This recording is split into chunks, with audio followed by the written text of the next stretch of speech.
एक देश एक कानून। क्या भारत में भी शादी से लेकर तलाक तक सब कुछ एक ही नियम से चलेगा? गुजरात ने यूसीसी पास करके इस बहस को फिर से भड़का दिया है। क्या ये समानता की दिशा में कदम है या फिर विविधता पर असर? नमस्कार, आप देख रहे हैं अनकोड मीडिया और मैं हूं मोहिनी। भारत की राजनीति में एक बार फिर बड़ा मुद्दा उभर के सामने आया है और इस बार केंद्र में है यूनिफॉर्म सिविल कोड यानी यूसीसी। हाल ही में गुजरात विधानसभा ने यूसीसी बिल पास कर दिया है। इसके बाद अमित शाह ने कहा कि देश के हर नागरिक के लिए एक समान कानून होना चाहिए और यही हमारी प्राथमिकता है। इससे पहले उत्तराखंड ने 2024 में ऐसा करने वाला वो पहला राज्य बना था और अब गुजरात दूसरा राज्य बन गया है जो इस दिशा में आगे बढ़ रहा है। अब सबसे जरूरी सवाल कि यूसीसी आखिर है क्या, इसे आसान भाषा में समझते हैं।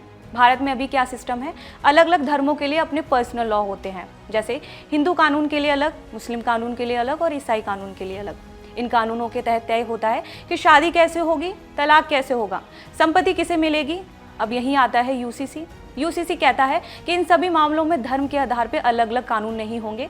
इसका मतलब एक देश और एक समान कानून, यानी हर नागरिक के लिए एक जैसे नियम, चाहे वो किसी भी धर्म का हो। अब बात करते हैं गुजरात के इस नए कानून की। इसमें कुछ महत्वपूर्ण प्रावधान है। अगर कोई शादी जबरदस्ती, धोखे या दबाव में कराई जाती है तो 7 साल की सजा है। लिव इन रिलेशनशिप को भी अब कानूनी दायरे में लाया गया है, यानी अब सिर्फ शादी ही नहीं, रिश्तों भी कानून के तहत जिम्मेदारी के साथ देखा जाएगा। विरासत और संपत्ति के मामले में भी एक समान नियम लागू होंगे। सरकार इसे बड़े पैमाने पर सुधार के तौर पर पेश कर रही है। नरेंद्र मोदी के नेतृत्व में बीजेपी का कहना है कि ये कदम समानता और न्याय के लिए है। इससे तुष्टीकरण की राजनीति खत्म होगी और देश एक मजबूत कानूनी ढांचे के रूप में सामने आएगा। उनका तर्क है कि जब देश में क्रिमिनल लॉ सबके लिए एक समान है तो पर्सनल लॉ अलग अलग क्यों? लेकिन हर कहानी का दूसरा पहलू भी होता है। विपक्ष और कई सामाजिक संगठन इस बिल का विरोध कर रहे हैं। उनका कहना है कि यह कानून धार्मिक स्वतंत्रता में हस्तक्षेप करता है। भारत एक विविधताओं वाला देश है जहां अलग अलग परंपराएं और रीति रिवाज हैं। ऐसे में एक समान कानून लागू करना सभी के लिए एक रूप से फिट नहीं बैठता। कुछ लोग इसे एक देश एक कानून कह के सपोर्ट कर रहे हैं तो कुछ लोग इसे संस्कृति पे असर मान रहे हैं। अब सवाल सिर्फ गुजरात तक सीमित नहीं है।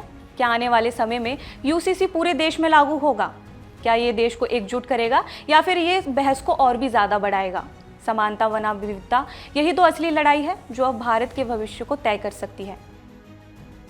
आप क्या सोचते हैं, एक देश एक कानून सही है या फिर हर धर्म के लिए अपने नियम अलग से होने चाहिए?